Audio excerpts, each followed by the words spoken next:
and was made public maybe a week and a half ago, established clearly that Trinidad and Tobago has been able to weather the risk that has descended in the world economy and also in our own domestic economy by virtue of the collapse of or the near collapse of one of our financial institutions, and have done so in a manner that it has been able to redress some of the imbalances on the fiscal and also on the economic platforms.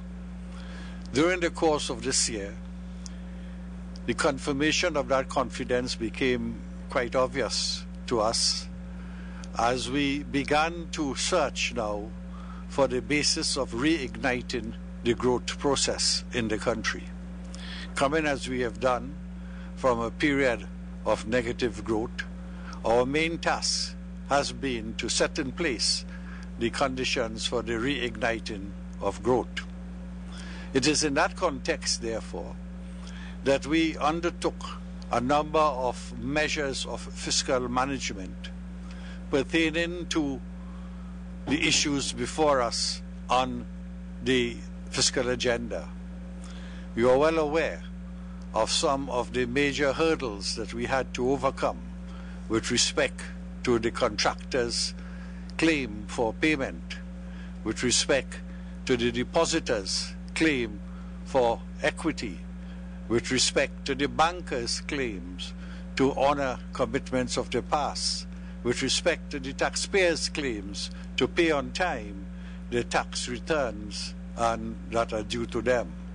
And to some extent, that has been reflected in the articulation of this confidence by the Moody's report. Now, they have done that in the context of the wider issue of choices. The country has been faced, as all countries, with making choices. Today, in the United States, there is a very fertile debate taking place on the issues of public entitlement on one hand and taxation and borrowing on the other hand. And I'm sure we are all looking at what is taking place in that major country of the world, perhaps the strongest economy of the world, in which they have to make choices between entitlements on one hand and borrowing and taxation on the other hand. That has resulted in the prospect of a debt default in the United States, and during the next few days the world would be looking anxiously at the resolution of that problem so that it will not have its ripple effects beyond the borders of the United States. I raise that if only to say that the choice between entitlement and taxation and borrowing is always a choice that all countries have to make. And it is in this context that we have been searching for the right equilibrium in Trinidad and Tobago to maintain the stability of our finances and at the same time to redirect our expenditure to reignite growth. The Moody's report made very positive reference to what they referred to as the stable condition of our fiscal situation. But the stable condition does not mean that we must now put it at risk.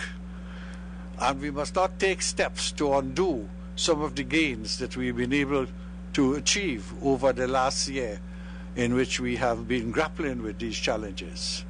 And it is these risks that have been identified in the report itself. They indicated the risks that might emerge as a result of fiscal excesses. They indicated the risk that might emerge as a result of increasing our debt ratios. They indicated the risk that might resolve if we do not reignite growth in Trinidad and Tobago, and therefore attributed the conditions in Trinidad and Tobago as stable, reconfirming what has been the rating in the previous year. and supporting what the rating in the previous rating agency has done for Trinidad and Tobago. We are very concerned that these risks must not be allowed to go unattended.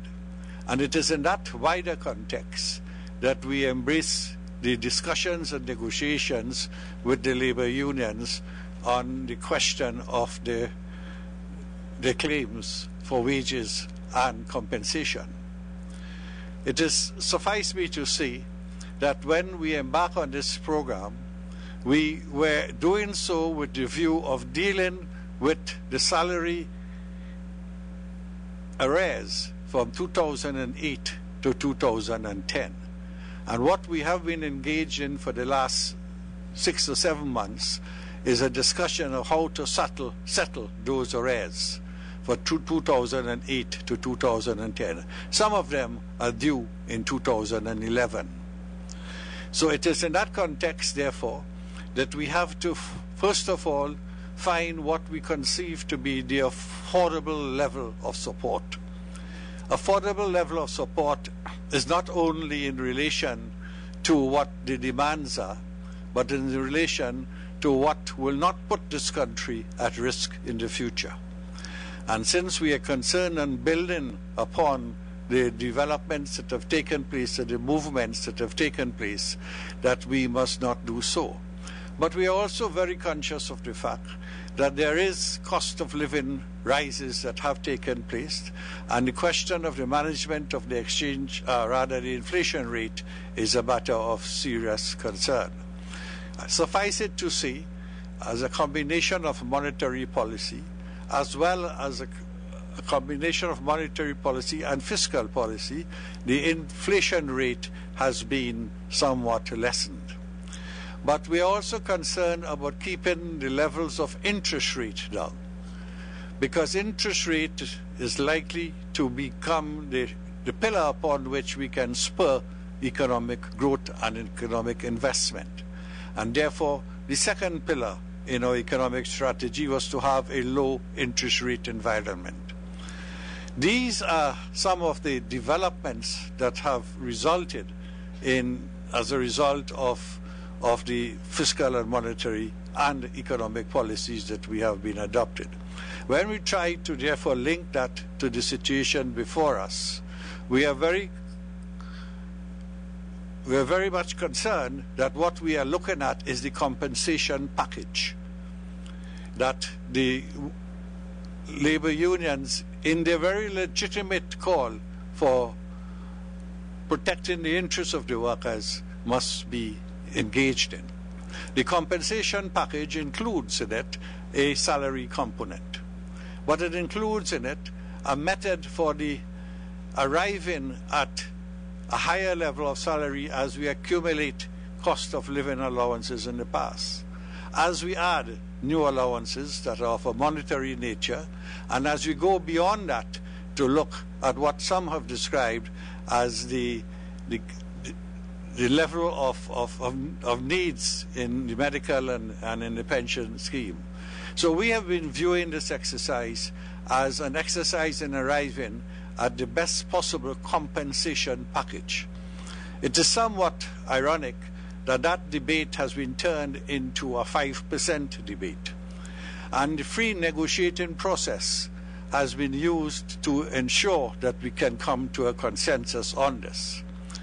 Admittedly, we have had many meetings, and in some cases we have been able to succeed in arriving at a compensation package that is allowable in the circumstances. And in some cases, these matters will continue.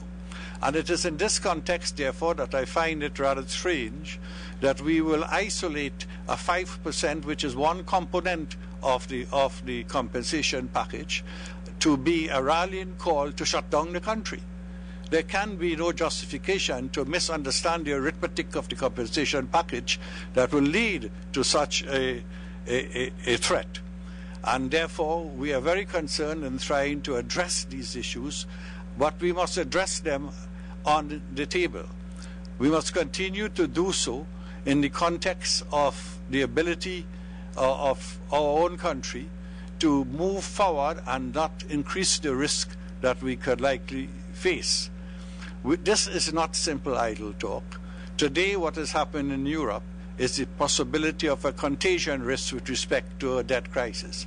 Many major economies of the world have been subject to that kind of scenario. Many countries are being downgraded. Our country has been fortunate to be in a position that we have retained and in some cases improved our rating. And therefore we are making ourselves somewhat immune to external implications and its impact on us. But we are doing so at the same time to give some breathing space for the economy to start in earnest the growth process. The Moody's report have suggested that this year we expect to have, in their words, a growth rate of over 2%. I myself had predicted in the budget debate of last year that we are aiming for a growth rate of 2%. I know that there has been some who have argued that we may not achieve 2%, but we have all agreed that we have turned the corner somewhat in moving towards positive terrain. And therefore, it is important to put these things at risk. If we therefore were to succumb to trying to deal with the issues without the benefit of a prudent management framework, we shall be putting our nation at risk, and the gains that we would have been able to build upon from the past and accelerate during the course of this year could then be at risk. And this is a small and very vulnerable economy, as all small economies are. And we therefore must come together in finding the mechanisms for that solution. There has been some concern as to the method by which the negotiation process has taken place. And we will be reviewing that process and seeing how we can make it more efficient, but at the same time allow to have free collective bargaining in the context of a very large state sector in Trinidad and Tobago. That includes not only the narrow public sector, but also the wider state sector activities. And we will be reviewing that situation, and we'll speak very briefly on that issue. So I want to end this brief introduction to the issue by saying that Trinidad and Tobago has achieved the rank of a stable economy today, not subject to the risk of the international financial turmoils that are taking place. This may not be so for all times, because that itself is changing. And what happens next week in the United States with respect to the US dollar, we in fact increase our borrowing cost. And we have indeed to borrow both from the point of view of the private sector and the public sector. And these are matters that must be brought into the equation as we try to establish a platform that is sustainable. All this is being done in the context of ensuring that there is also a very stable industrial environment. And we are very committed to sustaining industrial peace in Trinidad and Tobago. And as we begin to intensify our discussions on the table, we will be able, I have no doubt, to find the right formula to do that at this time as we create a new breathing space to reignite growth in Trinidad and Tobago. Thank you. Thank you very much, Mr. Dookaran, or Minister of Finance. If I may just quote